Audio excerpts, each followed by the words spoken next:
Bienvenidos a nuestra clase de Metafísica 2. En esta oportunidad comenzaremos a trabajar con el segundo autor de nuestra materia, que es el filósofo alemán Martin Heidegger, quizás el filósofo más importante del siglo pasado. La idea de esta clase es hacer una primera introducción, un primer acercamiento a esta figura, presentando su vida y su obra.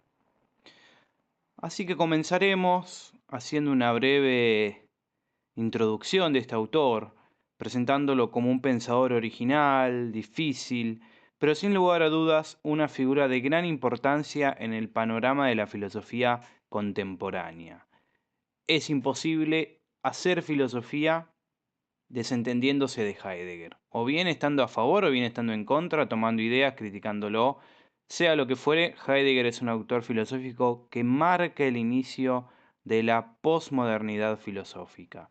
Incluso el filósofo italiano fallecido recientemente, Gianni Vattimo, sostiene que Heidegger junto con Nietzsche son de alguna manera los padres de la posmodernidad filosófica. Algunos motivos que nos muestran por qué Heidegger es una figura de gran importancia es porque tiene una producción, en primer lugar, de obras, una producción intelectual de un tamaño considerable, 102 tomos. Además, su pensamiento es minucioso y crítico respecto de la metafísica occidental, de toda la tradición del pensamiento que él hereda, anterior a él. Por otra parte, también él confecciona toda una narrativa, toda una lectura filosófica de la historia occidental, distinta a la que proponen los historiadores, que se va a conocer con el nombre de Historia del Ser. Heidegger no va a hacer historia de la filosofía, sino que va a tomar un elemento hermenéutico o una clave hermenéutica a la hora de estudiar la historia de la filosofía y va a hablar de lo que fue la historia del ser, que como veremos más adelante, esta historia del ser se traduce como la historia del olvido del ser. Será algo que trabajaremos en su debido momento. Otro elemento importante por el cual se destaca esta figura filosófica es que su filosofía es fuente de gran parte de las corrientes de pensamiento de nuestra época, como la fenomenología, el existencialismo, la hermenéutica, el post-fundacionalismo, etc. Incluso la recepción de su pensamiento excede el ámbito occidental, siendo también estudiado en Oriente. En la actualidad todavía se escriben artículos sobre él, se lo traduce, se lo comenta y se lo discute. Todavía hay obras de su edición completa que están siendo publicadas y no está libre de ninguna clase de discusión, polémica, asuntos infames, sobre todo aquellos vinculados con el nacionalsocialismo, que son de común conocimiento, pero que más adelante haremos referencia al repasar su vida. Lo que nos va a mover a nosotros en esta materia, que es Metafísica 2, es no solo presentar al autor y las fases de su pensamiento, sus ideas, etcétera, sino también ver cuál es la relación de Heidegger con la metafísica y cómo aparecen formuladas las nociones de diferencia y acontecimiento en su filosofía. Para eso continuaremos trabajando con el libro del pensador Juan Pablo Esperón, pero también nos dedicaremos a trabajar con el libro de Ramón Rodríguez sobre Heidegger y la crisis de la modernidad, que es una buena introducción al pensamiento heideggeriano que obviamente nosotros iremos complementando con los textos del autor, artículos académicos, explicaciones variopintas, etc. Comencemos entonces con los datos biográficos de Martin Heidegger. Heidegger nace en 1889 en el pueblo rural de Meßkirch, Alemania. Se crió en una familia que profesaba la fe católica, su padre de hecho era sacristán de la iglesia de Meßkirch, y una de sus primeras lecturas de juventud que lee a los 18 años, en 1907, y que habrá de ser decisiva para su formación, es el texto de Franz Brentano sobre los múltiples significados del ente según Aristóteles, obra escrita en 1862. ¿Quién era Brentano? Era un filósofo, un psicólogo, un teólogo, que defendió la tesis de la intencionalidad como rasgo característico de los fenómenos psíquicos o psicológicos, y fue una influencia fundamental en el nacimiento de nuevas escuelas intelectuales como la fenomenología de Edmund Husserl y el psicoanálisis de Sigmund Freud, y también la antroposofía de Rudolf Steiner. O sea que Franz Brentano ha sido un autor que realmente marca un hito en lineamientos que luego serán recogidos por otros autores que fundarán sus propias escuelas. Decíamos, Freud con el psicoanálisis, Husserl con la fenomenología, Steiner con la antroposofía, etc. Y lo que Brentano defendía era que lo propio de los fenómenos mentales, psíquicos, psicológicos, es la intencionalidad, el estar dirigidos hacia algo. Habrá toda una discusión sobre qué es aquello a lo que se dirigen, si es un objeto que existe de forma independiente en la realidad o no del sujeto. Eso será cuestión de debate para otros autores, que a nosotros acá, por ser sumamente interesante, de todas maneras lamentablemente no podremos dedicarle tiempo. Heidegger termina sus estudios secundarios en el año 1909 y se incorpora inmediatamente en la Facultad de Teología de Friburgo. 2 años después, en 1911, abandona la teología y se consagra al estudio de la filosofía en un ambiente universitario marcado por el neocantismo y también por el estudio de la lógica. Esas van a ser las dos grandes ideas principales o dos grandes corrientes filosóficas, los dos grandes temas de discusiones filosóficas presentes en el ambiente de formación de Heidegger. En el año 1913 presenta su tesis de doctorado, titulada La doctrina del juicio en el psicologismo, una contribución a la crítica positiva de la lógica.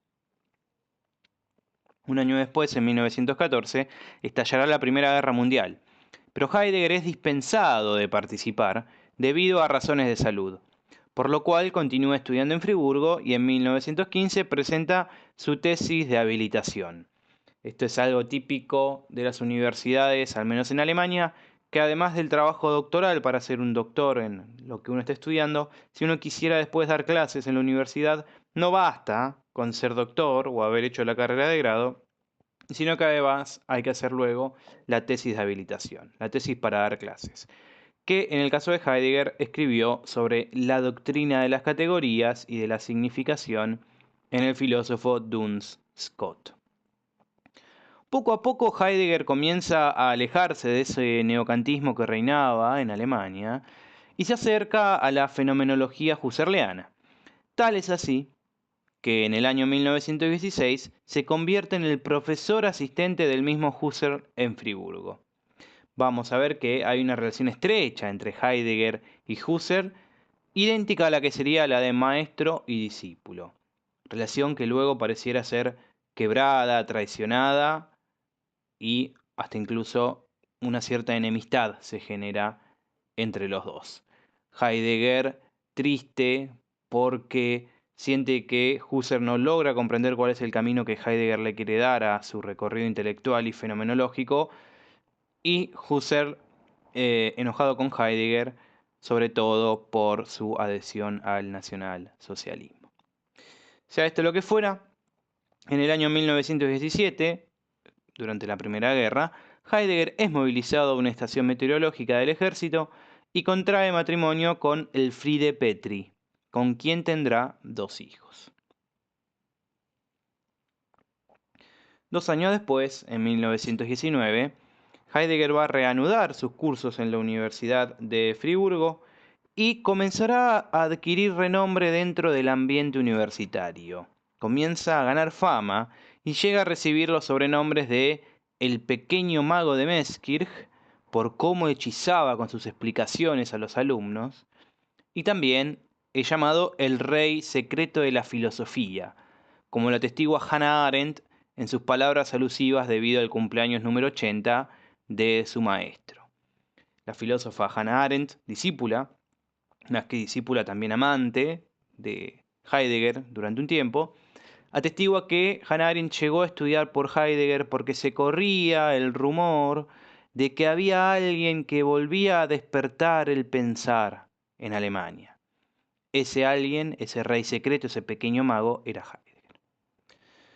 Otros de los alumnos alumnos de Heidegger, que luego fueron grandes figuras en la historia de la filosofía contemporánea, no solo tenemos a Hannah Arendt, sino tenemos a Hans-Georg Gadamer, a Herbert Marcuse, a Emmanuel Levinas y Hans Jonas, entre otros.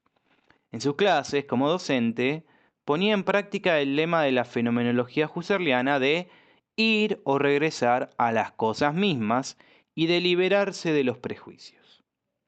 En sus lecciones, el pensamiento filosófico cobraba vida y realmente enseñaba no filosofía o pensamientos, sino que enseñaba a filosofar, enseñaba a pensar. Por eso en Heidegger, la filosofía, y en sus clases, la filosofía, lejos de ser una pieza muerta de museo, renacía en cada una de sus lecciones. Esto era sumamente fascinante y atrapante por el auditorio que asistía. En el año 1923, Heidegger es nombrado profesor de la Universidad de Marburgo, candidatura que fue apoyada con mucho entusiasmo por Husserl. Todavía se mantenía la amistad entre los dos. En este año su estudiantado aumenta aún más debido a la radicalidad y la audacia de su cuestionamiento filosófico, y Heidegger se trataba ya para estas alturas realmente de una sensación en el ambiente universitario, por no decir quizá una moda que empezaba a emerger, por más que Heidegger es contrario a toda moda o toda conducta que oriente o apunte hacia la masificación. Porque Heidegger en realidad era una persona entregada totalmente a su trabajo y a la filosofía, y de tal manera estaba entregado a la filosofía que ella irradiaba o emanaba de él. Sus cursos eran algo diferente a las típicas clases del profesor que enseñaba, investigaba y se dedicaba a publicar. Debemos pensarlas quizás sus clases como deben haber sido los diálogos platónicos. De esa forma quizá podríamos entender un poco mejor cómo se filosofaba en las clases de Heidegger. De hecho, Heidegger no había publicado nada y eso se vuelve algo problemático para el cargo que ocupa, siéndole solicitado que haga alguna publicación que refleje las investigaciones y los cursos de sus últimos años, que había dedicado a múltiples temas, como la fenomenología de la vida religiosa, la filosofía práctica de Aristóteles y la fenomenología reflexiva husserliana. Hay muchos libros, estudios por especialistas que se dedican a rastrear cuáles fueron esos temas que Heidegger enseñó durante la década del 20 antes de la publicación de lo que se considera su obra magna, Ser y Tiempo. Porque Ser y Tiempo de alguna forma es la decantación de todo un trayecto que Heidegger viene haciendo, donde va a unir conceptos e ideas que él toma de la filosofía práctica de Aristóteles, de la vida religiosa medieval, etc. Todos estos cursos que se publicarán tardíamente, cuando uno lee Ser y Tiempo, se da cuenta de que todas las ideas que Heidegger vierte ahí, de algún lado provienen. Estas son ideas que se han madurado con el tiempo, pero no encuentra uno en qué sitio están. Estos autores, por ejemplo Jesús Adrián Escudero, en Heidegger y la genealogía de la pregunta por el ser, Theodor Kiesiel en The Genesis of Heidegger's Being and Time, o John Van Buren en The Young Heidegger, Rumor of the Hidden King.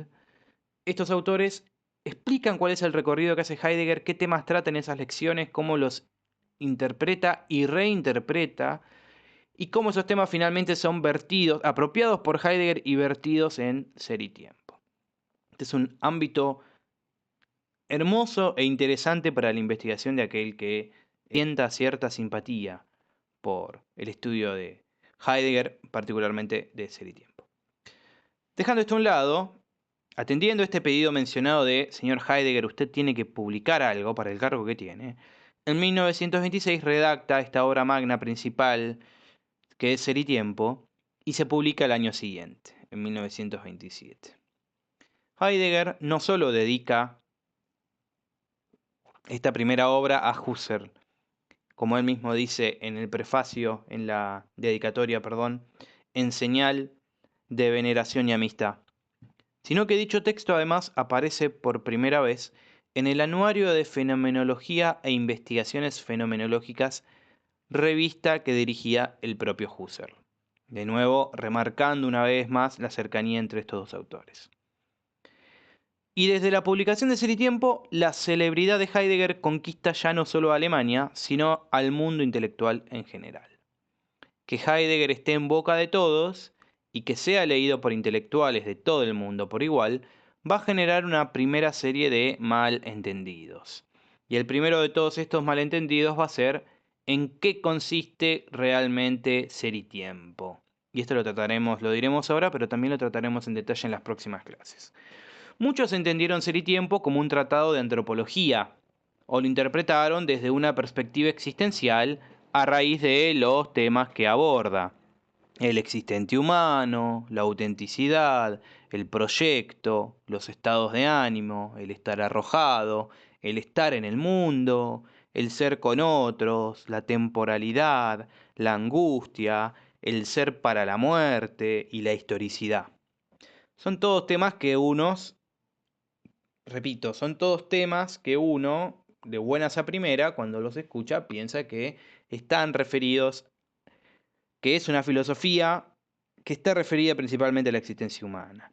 Pero Heidegger en realidad lo que quiere hacer es tomar a la existencia humana como punto de partida para luego poder interrogar por el ser.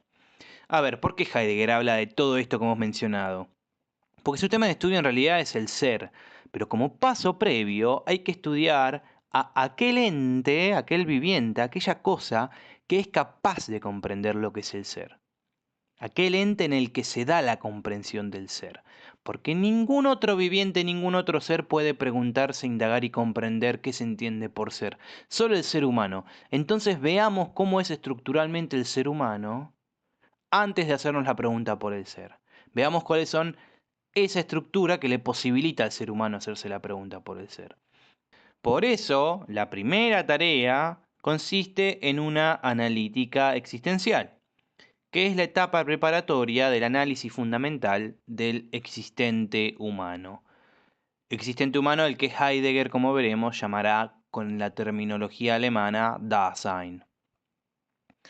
Estas interpretaciones antropológicas o existencialistas de este primer error o malentendido en el que caen muchos, pasan por alto el profundo significado del escrito, cuya orientación es propiamente ontológica.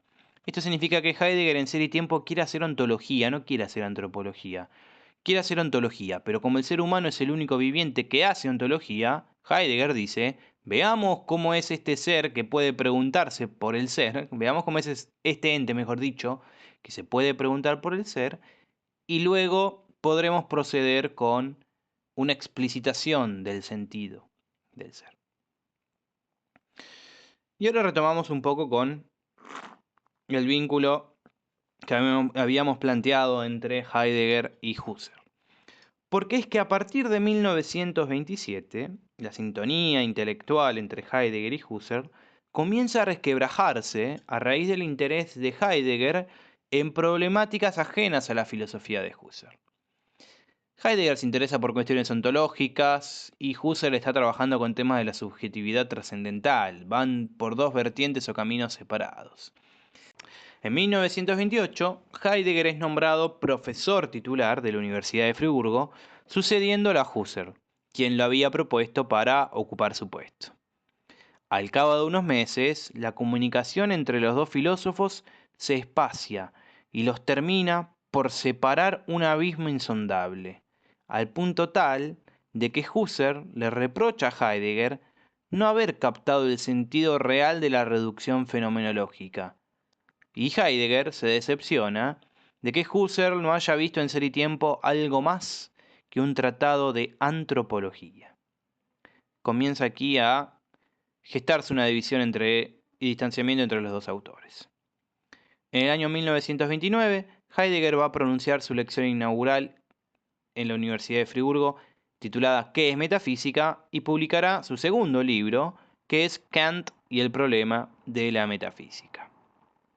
Ese mismo año, Heidegger va a participar de un debate con el neokantiano Ernst Cassirer en Davos, donde confronta su propia interpretación de la crítica de la razón pura con la de Cassirer, y terminan por no llegar a ningún acuerdo.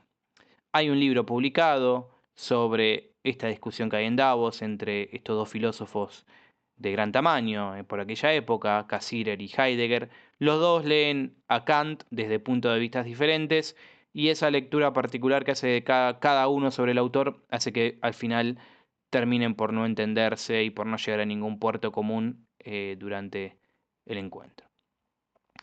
En abril de 1933, los nazis llegan al poder y Heidegger se transforma en el rector de la Universidad de Friburgo. El rectorado de Heidegger bajo la sombra del nazismo es uno de los episodios más controvertidos de la vida del filósofo, que incluso aún hoy es discutido. Porque en la actualidad esto ha sido reflotado a raíz de la publicación de lo que se llama o se conoce como los Cuadernos Negros, una serie de cuadernos escritos por el filósofo durante el periodo de ascenso de Hitler al poder y la Segunda Guerra Mundial. Estos escritos, dejando a un lado su contenido filosófico, confirman que Heidegger comulgó con el nacionalsocialismo, que aprobó la llegada de Hitler al poder, así como luego hubo un enfriamiento de este entusiasmo inicial por el nuevo régimen, que se transformó finalmente en una frustración. También pueden observarse algunas expresiones antisemitas sobre la raza y el pueblo judío, caracterizados como calculadores, que el cálculo para Heidegger hay que entenderlo como un modo de pensar opuesto al pensamiento filosófico, o, mejor dicho, calcular es una función de la inteligencia opuesta al pensar. Y también ve a los judíos como miembros o parte de una maquinación universal, junto con los rusos, con los ingleses, con los americanos, que pone en peligro a los alemanes. Dejando a un lado la cuestión de su antisemitismo, no porque no sea importante, hay mucha bibliografía escrita al respecto y aquel que esté interesado puede bucear en ella, algunos de los interrogantes que nacen y que deberíamos hacernos nosotros como estudiantes de filosofía, iniciantes en la filosofía o filósofos, es cuestionarnos, decíamos, respecto al rectorado y su adhesión, la adhesión de Heidegger al nazismo. Esto nos podría llevar a cuestionarnos lo siguiente. ¿Cuál fue la actitud de Heidegger durante ese periodo? Por ejemplo, respecto a los docentes y a los alumnos judíos. ¿Qué sucedió después? ¿Se arrepintió Heidegger de haber formado parte de las filas del nazismo? Bueno, no se arrepintió. ¿Por qué no se arrepintió? Además, ¿cómo no pudo reconocer o anticipar lo terrible en dicho movimiento, siendo una de las mentes privilegiadas del siglo pasado y que además muchos también se dieron cuenta de lo que estaba sucediendo y de lo que podía llegar a suceder? ¿Qué relaciones existen entre su pensamiento y la ideología nacionalsocialista? ¿Tenemos que descartar la filosofía de Heidegger a raíz de su compromiso político? ¿Hay una contaminación desde lo político hacia lo doctrinal? ¿O la filosofía de Heidegger originalmente es nacionalsocialista, es nazi, mucho antes de que aparezca este movimiento? ¿No? Estas son preguntas que se discuten asiduamente. Mi respuesta que yo suelo dar es: hay que descubrir si nos estamos preguntando si estudiamos a Heidegger o no estudiamos a Heidegger debido al nazismo. No nos quedará otra que estudiarlo, ya sea porque no era nazi y su pensamiento no está contaminado por el nazismo, o ya sea que tenemos que ver si es nazi o no, y la única forma que hay para hacerlo es estudiando su pensamiento para ver si hay elementos de esa ideología presentes en él. Así que, a favor o en contra, digamos, la invitación a estudiar sus ideas está presente. Otra cosa más que tendríamos que decir es si su pensamiento es realmente está en sintonía o alineado con esa ideología, y hay muchas corrientes actuales de pensamiento que se basan en Heidegger, si acaso no habría entonces traspaso de ideas fascistas en las nuevas corrientes de pensamiento, porque son herederas del pensamiento heideggeriano. Esta sería otra pregunta que se podría hacer. Algunas de estas preguntas, como la última, quizás están formuladas desde un lugar que entienden o parten desde el punto de partida de que en realidad no vamos a encontrar ideas fascistas en su pensamiento. La puerta a la discusión está abierta, se puede trabajar en clase también, investigar por sus propios medios y traer para debatir. Pero es cierto que una cosa que no ayudó por parte de Heidegger fue su actitud luego de ese periodo. Porque Heidegger nunca se retractó, ni respondió a los ataques dirigidos hacia él, ni tampoco insinuó un asomo de autocrítica, reforzando así la determinación de sus detractores. Las únicas respuestas por parte de Heidegger las encontramos en la entrevista que brinda en el semanario Der Spiegel, El Espejo, publicado en el año 1966, concedida esta entrevista bajo la condición de que solo sea publicada póstumamente. Es decir, se llevó a cabo la entrevista en el 66, pero se publicó 10 años después cuando Heidegger muere, en el año 1976. Esa era la condición que él había puesto. Y los temas de la entrevista van desde el tiempo de Heidegger en el rectorado hasta la técnica planetaria o la era técnica. También trata sobre el final de la filosofía y la tarea del pensar, qué es lo alemán y qué sucede con el arte. Eso sería interesante si alguno quisiera tener un primer acercamiento a Heidegger, por lo menos en su forma de expresión coloquial, buscar la entrevista Der Spiegel para poder leerla. Volvamos con el año 1933. ¿Cómo es que Heidegger llega al rectorado? En ese año asume el nacionalsocialismo al poder y se autoproclama como una revolución en la sociedad alemana que habrá de darse también en las universidades. El por entonces rector de la Universidad de Friburgo, que era de origen socialdemócrata, es obligado a renunciar y él le pide a Heidegger que sea candidato a sucederlo, porque tiene miedo de que se asigne a un nuevo rector que sea ajeno a la universidad. Heidegger acepta en el solo interés de la universidad, si bien es cierto que Heidegger inicialmente tenía una valoración positiva del nacionalsocialismo. Porque Heidegger interpreta al nacionalsocialismo en el conjunto o en el marco de la época que está viviendo. Lo interpreta desde un punto de vista espiritual, porque el nacionalsocialismo es la salida a las posiciones del americanismo norteamericano, lo que llamamos capitalismo, y también es la salida al bolchevismo de la Unión Soviética, al comunismo, ¿no? Heidegger dirá en una de sus lecciones que se llama Introducción a la Metafísica del año 1935, Alemania se encuentra en el medio de las puntas, de entre las dos puntas de la gran tenaza, que son el capitalismo y el comunismo.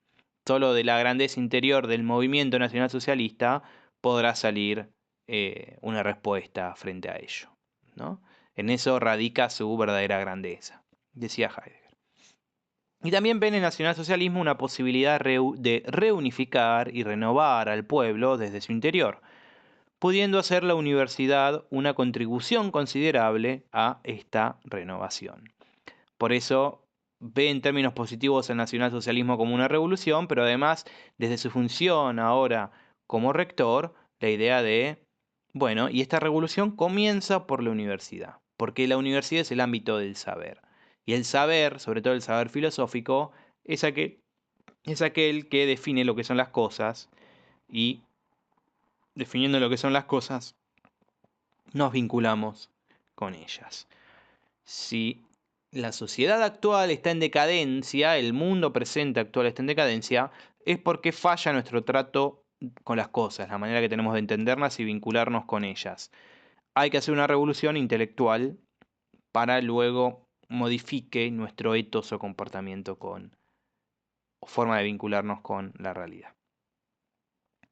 Las acciones nobles, digamos, de Heidegger durante el rectorado fueron prohibir la colocación de propaganda antisemita en la universidad, censurar una quema de libros frente a la universidad también, oponerse a la desaparición de los libros de autores judíos de la biblioteca universitaria, rehusarse a la revocación de 2 profesores judíos, impedir una manifestación de estudiantes y docentes contra uno de ellos, criticar la politización y tecnificación de las universidades, que se las desmiembre en escuelas profesionales, buscando en cambio enraizar la multiplicidad de las ciencias en su fundamento esencial, que es la filosofía. Heidegger quería que las universidades vuelvan a ser esa casa de estudios nucleadas en torno a la filosofía como la máxima autoridad, guía, orientadora, etc.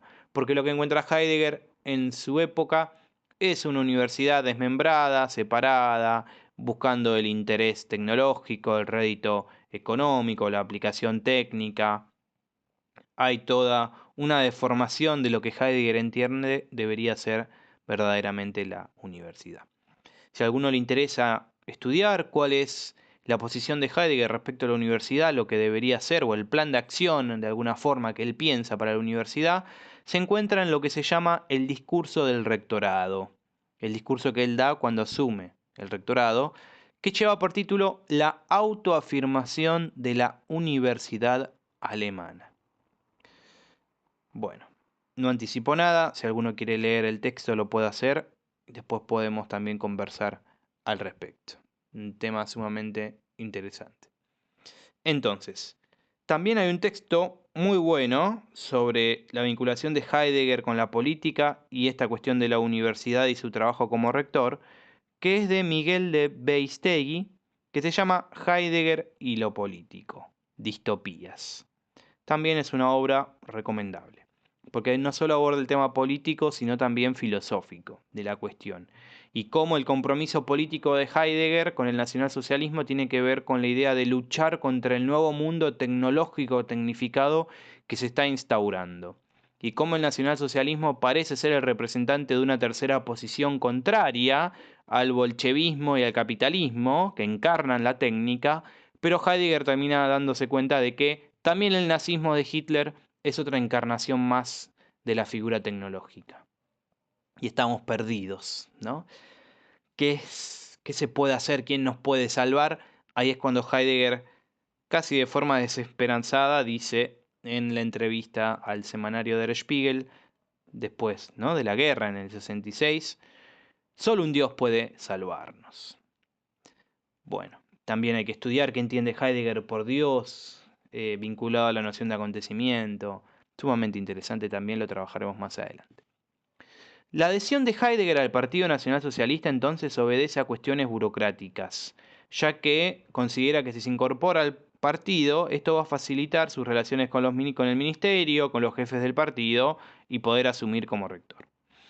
Es así que en el año 1934, al año siguiente de tomar posesión como rector, sorpresivamente abandona sus funciones, luego de presentar su renuncia ante el ministerio, ya que el ministerio le había exigido a Heidegger que sustituya a 2 decanos nombrados por él para nombrar a otros 2 funcionarios aprobados por el partido, más no por Heidegger.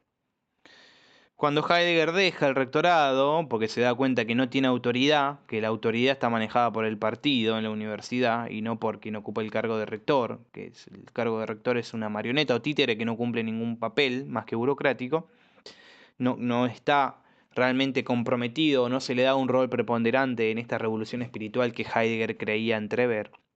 Decíamos, Heidegger deja el rectorado y la tarea de Heidegger se va a limitar a la enseñanza universitaria, que no está libre de inconvenientes, ya que al manifestar públicamente su oposición al régimen, Heidegger comienza a sufrir ataques y presiones por parte del partido. Algunos de sus seminarios van a ser vigilados, otros van a ser prohibidos. De hecho, se prohíbe comentar y citar sus publicaciones en el ambiente intelectual. Se desprecia en el periódico local del partido todas las conferencias que Heidegger imparte en Friburgo. Y tampoco se lo incluye en la delegación oficial para asistir al Congreso Internacional de Filosofía de Praga en 1934, ni tampoco al Congreso Descartes en París, o Descartes en París en el año 1937. ¿Qué hace Heidegger entonces a raíz de estas prohibiciones y recortes y cerramientos?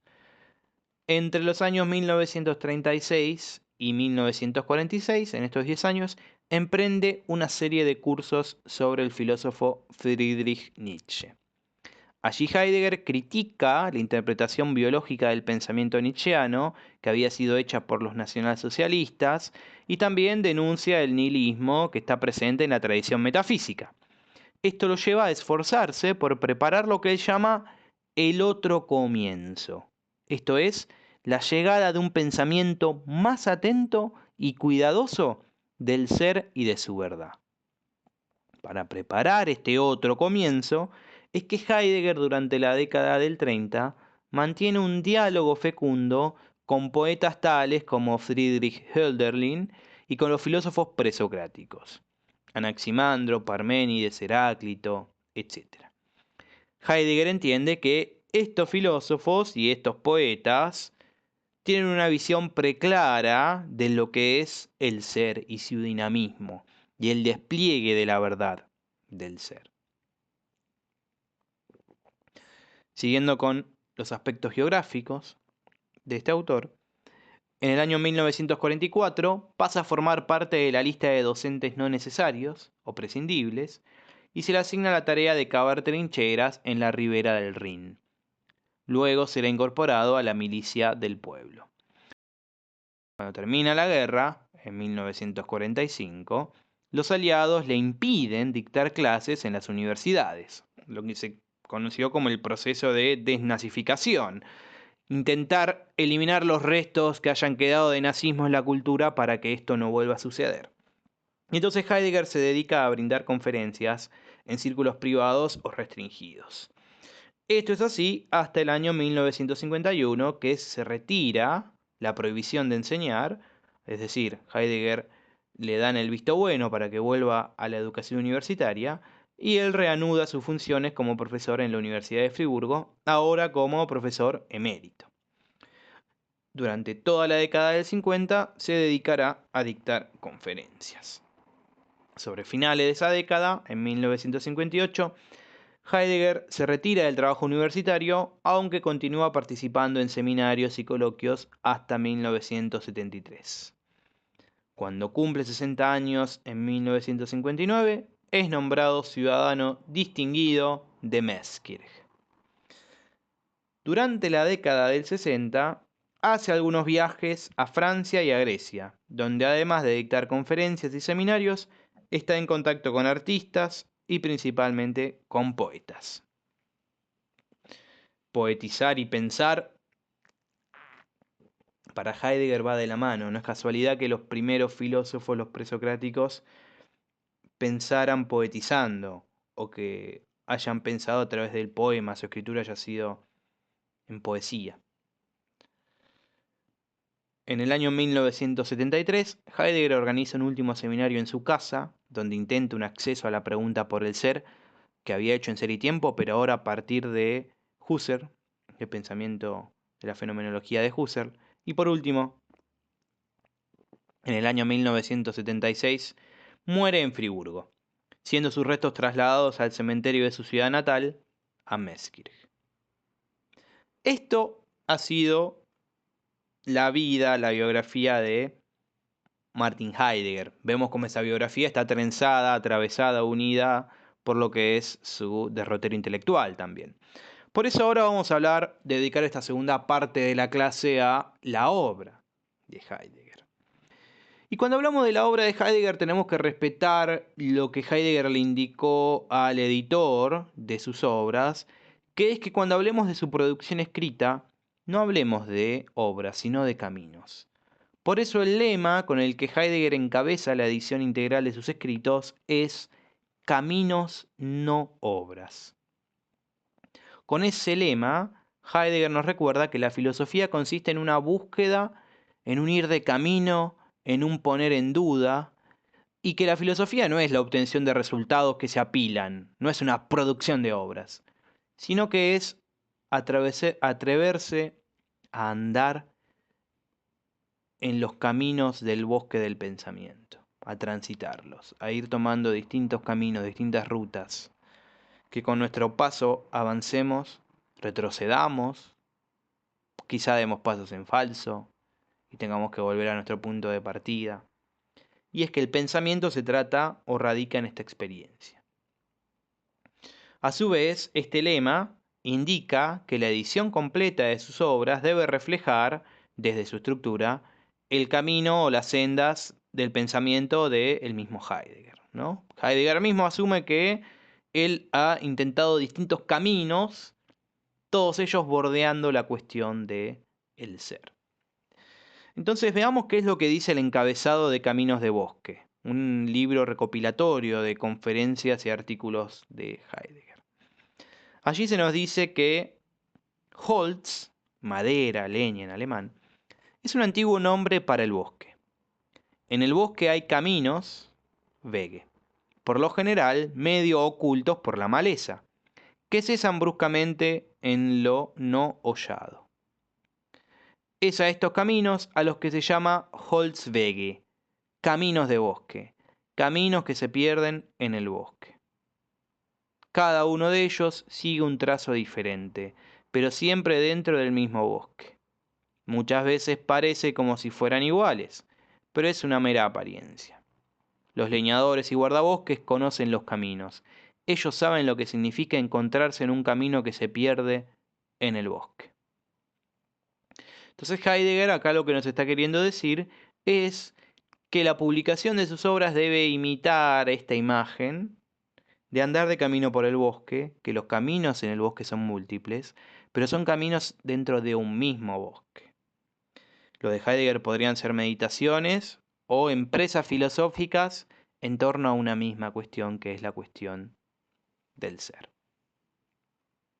Esto para entender en primer lugar lo que es el lema Caminos no obras.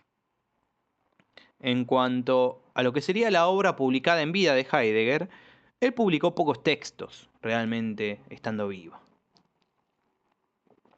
Publicó los dos libros anteriormente mencionados, Ser y Tiempo y Kant y el problema de la metafísica.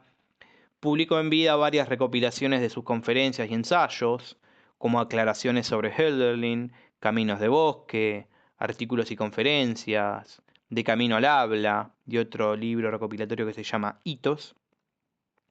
Y también en vida se llegaron a publicar algunos cursos que impartió en Marburgo y Friburgo, como Introducción a la Metafísica, El Principio de Razón, Nietzsche, los tomos de Nietzsche 1 y 2, Qué significa pensar, y también un curso sobre Schelling, los cuales prolongan, desarrollan y precisan los análisis contenidos en las obras publicadas en forma paralela. Por lo general suelen ser más esclarecedoras las lecturas hechas de los cursos y seminarios que las lecturas de los libros y conferencias y artículos. Porque libros, conferencias y artículos suelen sintetizar o ser el fruto de lo que Heidegger trabajó en sus cursos. Además de esta obra publicada en vida, tenemos que hablar de la edición completa de sus obras. Porque el conjunto de los escritos publicados en vida constituyen una pequeña parte de la totalidad de su obra. De hecho, una octava parte constituyen. A principios de los años 70, Heidegger confió al editor Vittorio Klosterman la totalidad de sus escritos. Documentos, conferencias, clases, seminarios, apuntes, cuadernos de notas, diarios. Y le dijo o le indicó al editor que conservara todo esto en los archivos de Marbach. La secuencia del orden de publicación de los diferentes textos fue preparada por Heidegger durante sus últimos años de vida y se la encargó a su discípulo durante los años 1972-1976, que es Friedrich Wilhelm von Hermann. Un nombre muy importante porque es, bueno, el que está a cargo, o quien estaba a cargo hasta hace poco, que falleció, de la preparación y publicación de la obra completa de Heidegger siguiendo las directrices dadas por el mismo Heidegger. Y además de ser su editor, es uno de los últimos grandes estudiosos e intérpretes de la obra de este maestro intelectual. La edición completa de las obras de Heidegger comenzó entonces en el año 1975 y actualmente la publicación de la totalidad de sus obras está casi terminada, salvo por algunas lecciones, cuadernos y cartas. Con un total de 102 volúmenes, la edición de sus obras se puede clasificar de la siguiente manera. Nos encontramos con, en primer lugar, un grupo de escritos publicados, en segundo lugar, con sus cursos, los que dictó en Marburgo, en Friburgo, y los primeros cursos de Friburgo de 1919 a 1923, y también un tercer grupo de obras que corresponden a los escritos no publicados, entre conferencias y pensamientos y notas y apuntes. Entonces, de toda esta maraña de escritos, ¿hay algo que constituya el núcleo de todo el derrotero intelectual de Heidegger? Lo hay. Hay una unidad fundamental de la obra heideggeriana, y esta unidad viene dada por lo que en Ser y Tiempo se denomina la pregunta por el sentido del ser, que podríamos decir lisa y llanamente, formularla como ¿cuál es el sentido del ser? O sea, ¿qué quiere decir ser? Esta palabra que usamos y aplicamos en distintas cosas, ¿no? Encima en español podemos hacer la diferencia entre ser y estar, que otros idiomas como el alemán, sein, o el inglés, el verbo to be, no tienen esta diferencia entre ser y estar que nosotros sí tenemos. Entonces, en todos los sentidos que usamos estas palabras, ¿hay alguno que sea el sentido principal, universal? ¿Cuál es? Esto es lo que Heidegger se pregunta al principio de Ser y Tiempo, remontándose a una pregunta del sofista de Platón. Dice lo siguiente allí, yendo al sofista de Platón.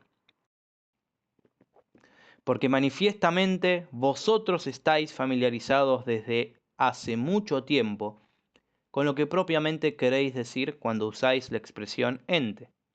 En cambio, nosotros creíamos otrora comprenderlo, pero ahora nos encontramos en aporía, dice Platón en el Sofista. Y Heidegger acá retruca. ¿Tenemos hoy una respuesta a la pregunta acerca de lo que propiamente queremos decir con la palabra ente? De ningún modo. Entonces, es necesario plantear de nuevo la pregunta por el sentido del ser. ¿Nos hallamos hoy al menos perplejos por el hecho de que no comprendemos la expresión ser? De ningún modo. Entonces será necesario por lo pronto despertar nuevamente una comprensión para el sentido de esta pregunta. La elaboración concreta de la pregunta por el sentido del ser es el propósito del presente tratado. La interpretación del tiempo como horizonte de posibilidad para toda comprensión del ser en general es su meta provisional. Heidegger entiende ya de buenas a primeras que para poder estudiar el ser tendremos que tomar como base el tiempo. Y de alguna forma Heidegger inserta el ser dentro de la esfera del devenir, de la esfera de lo temporal, sacándola de aquel mundo suprasensible en términos nietzscheanos o bajo las coordenadas de pensamiento nietzscheano que hemos venido trabajando hasta ahora, donde el ser era algo eterno. ¿Sí? Sino que bueno, el ser también tiene su devenir, tiene su derrotero. Esta preocupación ontológica de Heidegger implica una ruptura o novedad en una época marcada por el neocantismo, por la fenomenología trascendental, por las ciencias positivas. Heidegger va a reaccionar contra la pretensión de que la filosofía quede reducida a una mera gnoseología, a una mera teoría del conocimiento, a que quede atrapada en el plano de la subjetividad, que quede subordinada al progreso y a los métodos de las ciencias positivas, que sea algo meramente cultural.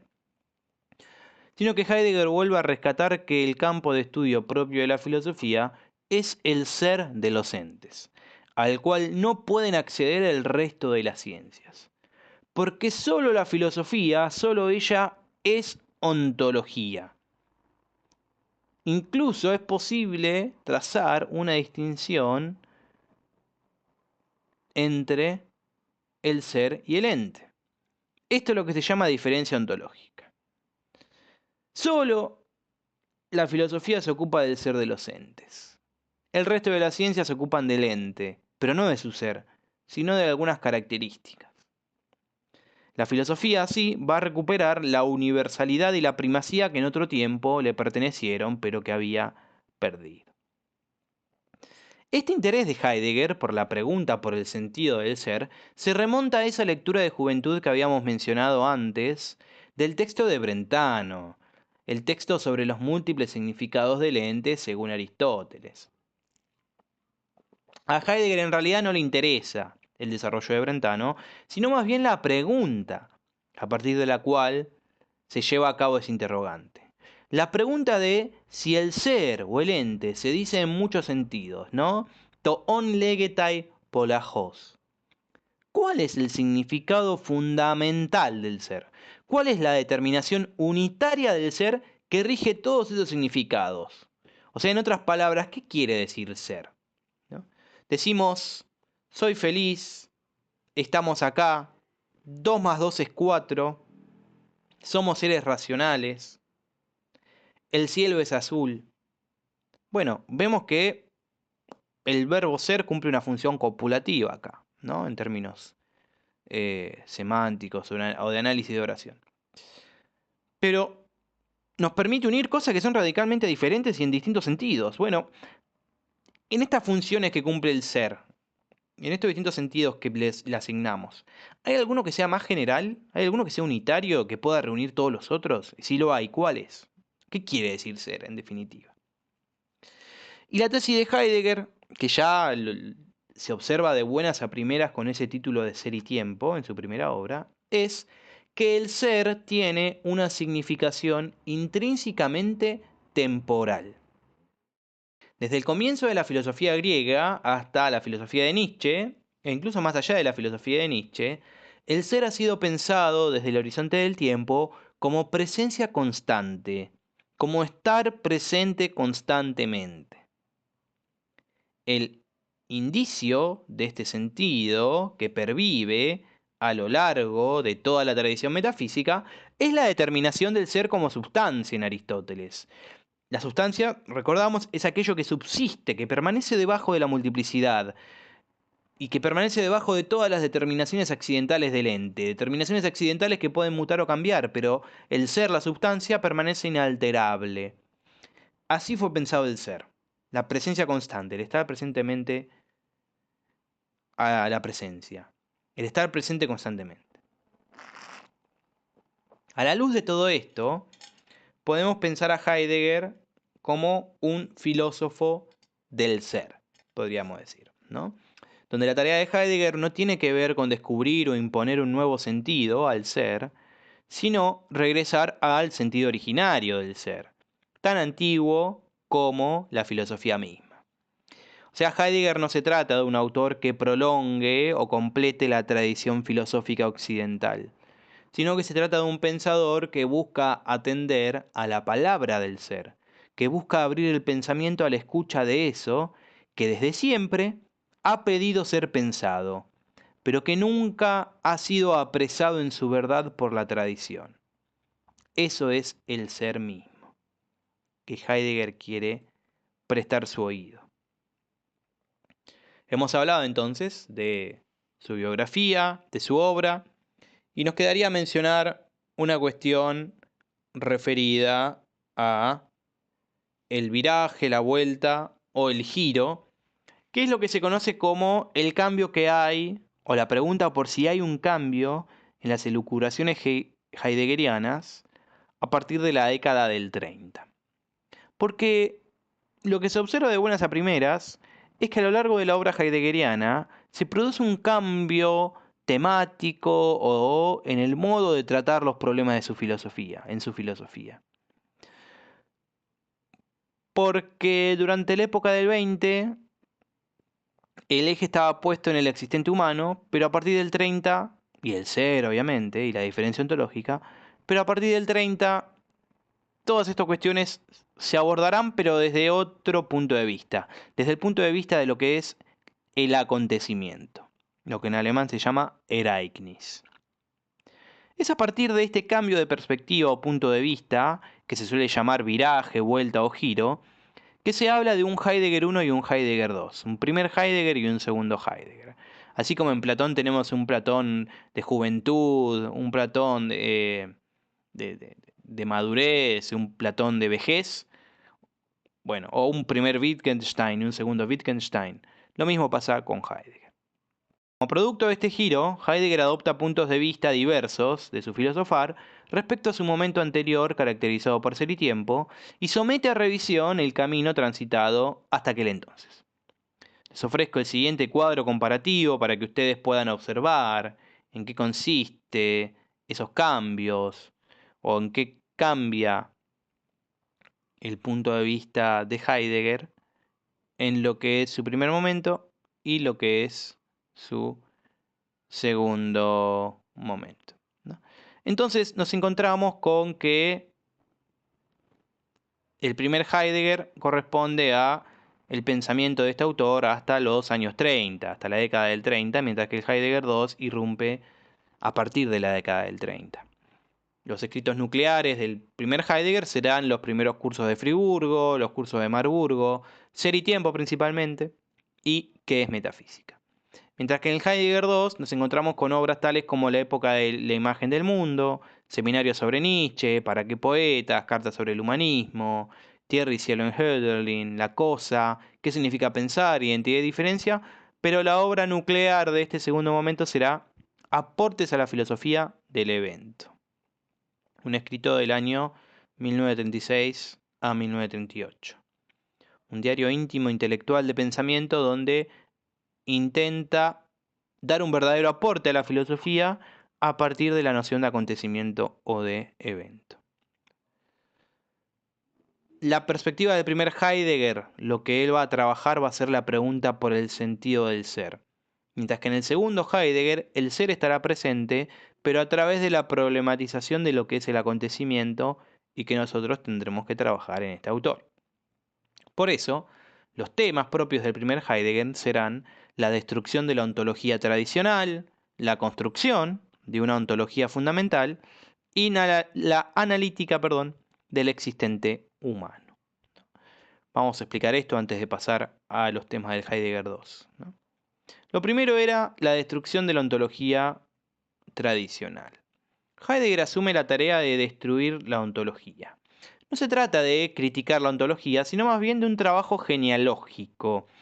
Es una destrucción en sentido de deconstrucción, de buscar cuál es la experiencia originaria sobre las cuales se fundan los conceptos e ideas filosóficas de la actualidad, ver qué deformaciones han ocurrido a lo largo del paso del tiempo y entender cómo surgieron originalmente esos conceptos, de dónde provienen, ¿no? Pero dejemos que el mismo Heidegger nos lo exprese en Ser y Tiempo. Dice Heidegger: si se quiere que la pregunta misma por el ser se haga transparente en su propia historia, será necesario alcanzar una fluidez de la tradición endurecida y deshacerse de los encubrimientos producidos por ella. Esta tarea es la que comprendemos como la destrucción, hecha al hilo de la pregunta por el ser, del contenido tradicional de la ontología antigua, en busca de las experiencias originarias en las que se alcanzaron las primeras determinaciones del ser, que serían en adelante las decisivas. Hacemos acá un excursus, ¿no? Si queremos plantear de buenas a primeras la pregunta por el sentido del ser, estamos en una época, la actualidad, la contemporaneidad, donde tenemos respuestas que se han dado históricamente. Lo que tenemos que hacer es sacar la rigidez de estas respuestas que hemos obtenido, volverlas fluidas, por decirlo de alguna manera, y ver debajo de esas capas geológicas que se han ido sedimentando de interpretación sobre interpretación, etcétera, las experiencias originarias o las primeras respuestas que se dieron a lo que es el ser. ¿De dónde provienen estas determinaciones? Que, comenzando por la filosofía griega, después serán definitivas para lo que es la filosofía latina, para lo que es el medioevo, la modernidad y nuestra época actual. Hay que volver a los inicios. Esto se hace a través de la tarea destructiva o deconstructiva. Seguimos con la cita. Esta demostración del origen de los conceptos ontológicos fundamentales, en cuanto a investigación y exhibición de su certificado de nacimiento, no tiene nada que ver con una mala relativización de puntos de vista ontológicos. Asimismo, la destrucción tampoco tiene el sentido negativo de un deshacerse de la tradición ontológica.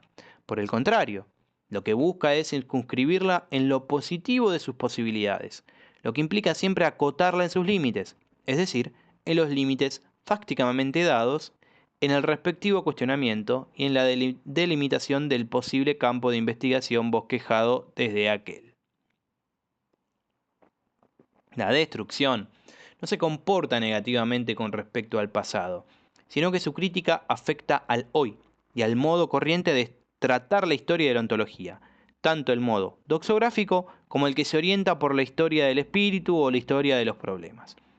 La destrucción no pretende sepultar el pasado en la nada, tiene un propósito positivo. Su función negativa es sólo implícita e indirecta. Acá queda claro que la tarea de la destrucción en realidad es un poco volver a la fuente. No se trata de descartar lo que se ha pensado hasta ahora, sino que eso lo hemos heredado y eso que heredamos tenemos que ver entre las rendijas, entre las grietas, poder remontarnos al estadio primigenio del cual proviene todo esto. Cuando Heidegger hable tardíamente de una superación de la metafísica, incluso tampoco va a decir que superar la metafísica es rechazarla o dejarla de lado, sino asumir qué es lo que la metafísica no llegó a pensar. Y hacer la experiencia de, en el estudio de los pensadores metafísicos, ver qué fue lo que dijeron y qué les quedó por decir, o mejor dicho, qué fue lo que pasaron por alto. Vemos que Heidegger realmente no es una persona que venga a fundar destruyendo lo viejo, sino que viene a fundar teniendo en consideración sobre qué estamos fundando, ¿no? ¿Qué nos ha sido legado? Esto lo trabajaremos también más adelante. Con esto solo trabajamos con lo que es la destrucción de la ontología tradicional como tema del primer Heidegger, pero también el primer Heidegger trabaja con la construcción de una ontología fundamental. ¿Qué es esto de una construcción de una ontología fundamental? Vamos a ver un poquito en qué consistía la tarea, la misión o la empresa de Ser y Tiempo. ¿En qué se embarcó Heidegger? Por eso acá les redacté lo siguiente, para que quede bien en claro, y sobre esto voy a profundizar. El proyecto originario de elaboración de la cuestión del ser es lo que Heidegger llama ontología fundamental. Esta investigación del ser presupone, como paso preparatorio, el análisis del ser y de las estructuras del existente humano, lo que él denomina como analítica del Dasein. Decimos que la tarea de Ser y Tiempo es ontología fundamental en virtud de que las ontologías regionales y las ciencias son, en primer lugar, modos de ser del existente humano, que presuponen un acceso preontológico a los entes, y en segundo lugar, que estas ontologías y ciencias no solo presuponen una comprensión del ser, sino que tampoco pueden hacer su trabajo adecuadamente sin primero clarificar el sentido del ser en general. Qué lindo trabalenguas. Vamos a explicar. Heidegger entiende que la filosofía tiene que ocuparse de recuperar cuál es el sentido del ser, cuál es su significado unitario, en el cual los diferentes sentidos se pueden aunar y reunir. Esta tarea se llama ontología fundamental, porque estamos buscando el sentido fundamental del ser. Punto. Ahora bien, el que busca el sentido fundamental del ser es el existente humano. ¿Qué particularidades tiene el ser humano que es el único viviente capaz de poder llamar a algo como ser, de darle este nombre a algo? Una acción o una cosa o lo que fuera.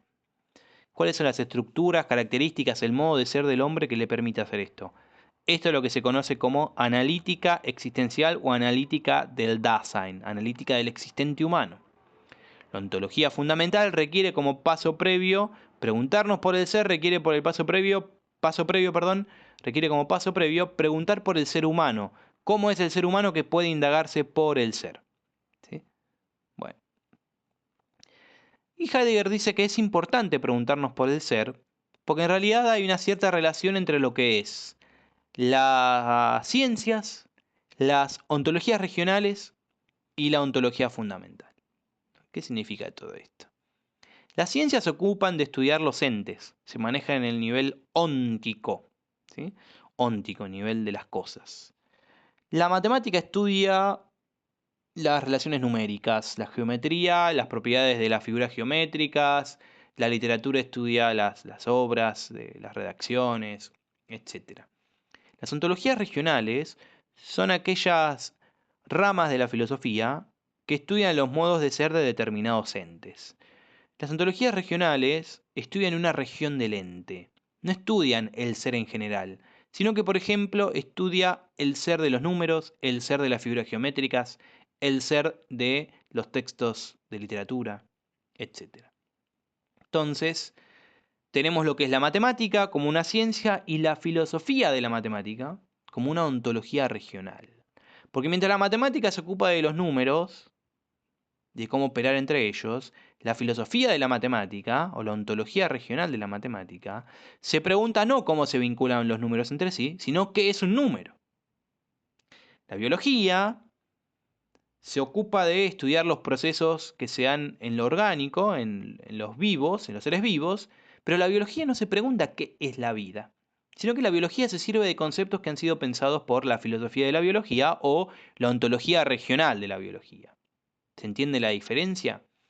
Es la típica señalamiento de que, en realidad, los conceptos fundamentales de de las diferentes ciencias no provienen de esas ciencias en sí mismas, sino que han sido previamente acuñados por la filosofía, o por alguna rama de la filosofía. ¿Sí? Ahora bien, las ontologías regionales se preguntan por el ser de una determinada región del ente. La filosofía de la biología se pregunta por el ser de la vida. La ontología de la matemática se pregunta por el ser de los números. La ontología de la medicina, de la salud. La ontología regional de la literatura por lo que es el ser de la literatura o de las obras literarias, etc. Pero ninguna de estas ontologías regionales se pregunta por el ser en general, por el sentido del ser en general, sino que por una región del ser. Es acá cuando entra en función la ontología fundamental, lo que quiere hacer Heidegger. Bueno, nosotros en nuestra vida cotidiana tenemos una precomprensión del ser, ¿no? Entendemos de alguna manera lo que es el ser, de forma implícita. Lo que tenemos que hacer es intentar explicitarlo. ¿Por qué hay que explicitarlo? Porque esto va a permitir que funcionen mejor y adecuadamente, trabajen mejor las ciencias, ¿sí? Las ontologías regionales, etc.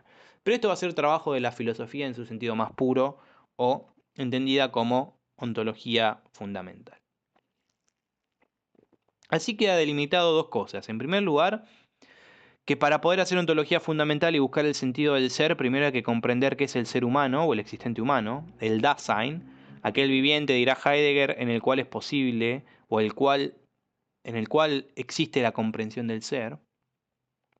Y en segundo lugar, una relación entre ciencias positivas o ciencias ónticas, ontologías regionales y ontología fundamental, ¿no? Las ciencias se fundan sobre las ontologías regionales y las ontologías regionales sobre una ontología fundamental. Las ciencias trabajan y operan con los entes a partir de una comprensión de lo que son ellos. Esa comprensión de lo que son los números no me la da la matemática, sino la filosofía de la matemática. Pero la filosofía de la matemática se ocupa del ser de los números. Se ocupa de algo, de los números que llamamos ser. ¿Quién se ocupa del ser en general? La ontología fundamental. De ello quiere ocuparse Heidegger en su primer momento, ¿no? Entonces acá hemos liquidado también lo que es la construcción de esta ontología fundamental y lo que es la analítica del existente humano. Hemos liquidado en el sentido que hemos mencionado en qué consisten, no lo hemos desarrollado, será tema de las próximas clases. Ahora bien, el segundo momento de Heidegger tendrá otros temas que van a ser la crisis de la modernidad, una consideración crítica sobre la metafísica, consideraciones sobre el arte y la poesía, así como el lenguaje, sobre la ciencia y sobre la verdad. De unas a primeras podemos ver que hay una gran diferencia entre el primer Heidegger y el segundo Heidegger, casi como si fueran dos autores distintos. Pero esto no es así. Y el propio Heidegger recibe una carta del padre William Richardson, que se encuentra escribiendo una obra monumental en la cual explica el pensamiento heideggeriano, y Richardson le había dirigido una carta a Heidegger preguntándole, quiero entender el viraje, quiero entender el giro, quiero entender si realmente hay un quiebre en su pensamiento o no, y si hay que quedarnos con el primer Heidegger, con el segundo Heidegger, con qué fase de su pensamiento hay que quedarnos, ¿no?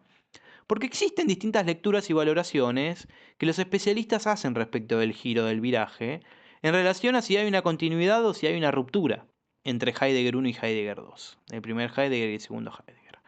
Hay quienes dicen que el viraje es un quiebre en el pensamiento de Heidegger, siendo sus dos momentos realmente irreconciliables.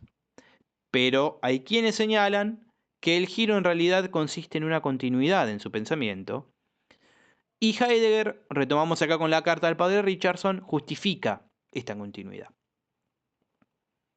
En la carta que Heidegger envía en respuesta al padre Richardson al propósito del viraje, dice lo siguiente.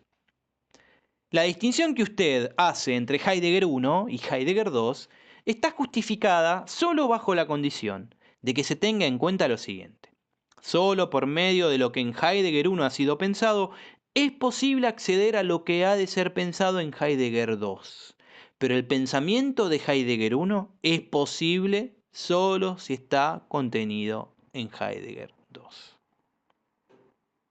Otra trabalenguas, pero está diciendo algo muy sencillo. Si queremos abordar la filosofía de Heidegger última, la filosofía de Heidegger después del viraje, es necesario comprender su filosofía previa al viraje. Si queremos entender al último Heidegger, hay que pasar primero por el Heidegger de la década del 20. También dice que el pensamiento de Heidegger 1 es posible solo si está contenido en Heidegger 2. De alguna forma, ambos momentos del pensamiento heideggeriano se coimplican, ¿no? Uno, el Heidegger 1 presenta problemas que son resueltos en el 2, pero los problemas que aparecen en el 2 solo son posibles si pasamos por el 1. ¿Sí? Así que es un círculo que hay que recorrer entre los dos autores. Un ida y vuelta entre los primeros temas, primeros problemas y los segundos problemas y segundas cuestiones que aborda. Y están en sintonía. Es verdad que veremos ciertos alejamientos de algunas consideraciones y algunas radicalizaciones, pero hoy en día la crítica entiende que entre Heidegger 1 y Heidegger 2 hay una continuidad, ¿no? Entonces, ¿qué es lo que realmente cambia por medio del viraje? ¿Hay realmente alguna novedad que Heidegger introduzca en su cambio de perspectiva? Bueno, hay algo que sí aparece que no estaba presente en el primer Heidegger, que es la elaboración de la noción de acontecimiento. Esto sí lo podemos afirmar. Y esto va a traer aparejada la reelaboración del vínculo entre el ser humano, el ser y el tiempo.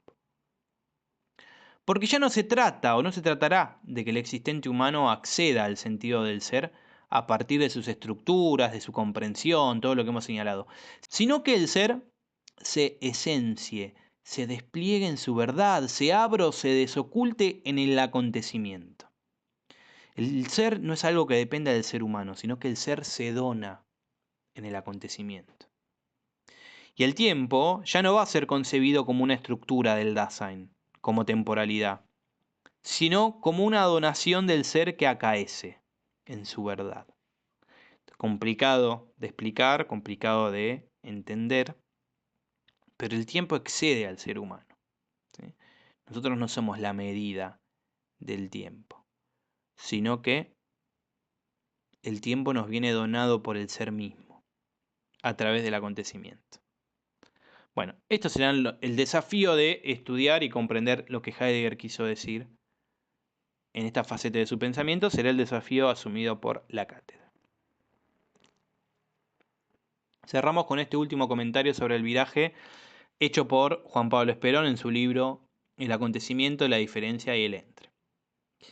Habiendo dicho todo esto último sobre la noción de acontecimiento, que marca la diferencia entre primer y segundo Heidegger, esto significa que el Dasein, o existente humano, no juega un papel activo en la comprensión y esclarecimiento del sentido del ser como se aventura en Ser y Tiempo, sino que el Dasein conlleva más bien un papel pasivo, en cuanto comprende y recoge al ser y su sentido como destinación que acaece en su verdad históricamente. Pausamos acá. No se trata de que el Dasein, o el existente humano, como pareciera decir en Ser y Tiempo, es el que tiene un papel fundador, sino que más bien el Dasein es más bien como un pastor. No tiene una acción profunda, un papel activo, sino que es más bien cuidador, es más bien un pastor. Comprende y recoge al ser y su sentido, como algo que le es enviado, destinado, ¿sí? Y que pasa históricamente, que acontece históricamente. Seguimos con la cita.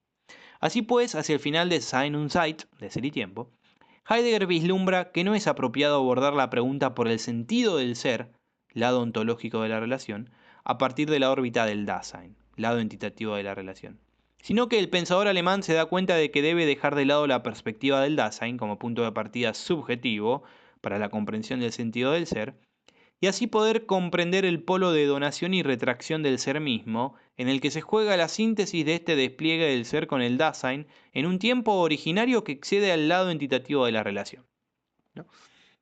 Entonces tenemos la relación entre ser y existente humano. Lado entitativo de la relación es el existente humano. Y el lado ontológico de la relación es el ser. Recordemos que acá está la distinción en juego óntico-ontológico. Óntico viene de ente, de las cosas, ¿no? Ontológico viene de ser. Entonces, lo que Heidegger hizo en Sein und Zeit, en Ser y Tiempo, es acceder a lo ontológico a través de lo óntico, acceder al ser a través del ente, acceder a lo que es el ser a través del ser humano, de lo que yo soy. Pero acá está el riesgo de caer en un subjetivismo, en una filosofía de la subjetividad, y no poder guardar cierto grado de objetividad. Entonces Heidegger cambia su perspectiva en la década del 30 e intenta hacer el camino inverso. Ir del ontológico a lo óntico, del ser a cómo éste se dona, se entrega y es recibido por el existente humano, el ser humano, el lado óntico de la relación, ¿no? Y que obviamente el ser va a exceder a lo ontológico, el ser excede a lo óntico, el ser excede a el ser humano. De este modo, aparece la problematización de la diferencia ontológica, de la diferencia entre ser y ente, entre lo óntico y lo ontológico, la ontologische Differenz, la diferencia ontológica. Y también aparece la problematización del Ereignis, del acontecimiento, a partir de su estatus tensivo o en cuanto a copertenencia o mutua pertenencia, Zusammengehören, entre, zwischen, el ser y el Dasein en el horizonte del tiempo. Aparece el problema no solo de que ser y ente son cosas distintas, sino que además son cosas distintas puestas en relación a través del acontecimiento, que hace que ser y ente se copertenezcan, haya una pertenencia mutua. Que el ser no sea lo mismo que el ente no sea lo mismo que el ser, pero que no se pueda dar uno sin el otro. No hay ente sin ser, no hay ser sin entes. Y terminamos la cita. En este sentido, se comprende por qué Heidegger se vuelca hacia el lenguaje poético para hacer filosofía, pues esta tarea implica pensar lo no pensado, o dicho de otro modo, en hacer decible lo indecible. La dificultad que Heidegger asume es, tengo que hablar sobre cómo se dona el ser al ente, cómo se dona el ser al existente humano. Tengo que exceder las categorías tradicionales para pensar esto, porque siempre se ha pensado de forma inversa, cómo el ser humano accede al ser. Ahora se trata de ver cómo el ser se dona al ser humano. Y la forma de poder hacer esto tendrá que ser a través de un lenguaje más cercano a la poesía que al lenguaje metafísico tradicional, ¿no? Por eso hay que pensar lo no pensado, hacer decible lo indecible, lo que hasta ahora ha pasado de largo por la historia de la filosofía, ha sido olvidado. Si la filosofía son las raíces del árbol de la ciencia, o la madre de todas las ciencias, lo que Heidegger dice es hay que ir un poco antes, hay que dar un paso atrás y examinar cuál es ese suelo a partir del cual las raíces de la filosofía toman los nutrientes para el árbol de la ciencia. Hay que ver en qué consiste este suelo fundamental, cómo se da esa donación del ser al ente. Este será el desafío que trabajaremos al momento de estudiar la figura de Heidegger, como hemos dicho, a través del estudio ofrecido por Juan Pablo Esperón y también del libro de Ramón Rodríguez, Heidegger y la crisis de la época moderna. Frente a cualquier duda, cualquier consulta, cualquier temática, continuamos trabajando por medio de la plataforma virtual. Valga esto como un primer acercamiento a la vida y a la obra del filósofo del cual nos ocuparemos durante las siguientes semanas.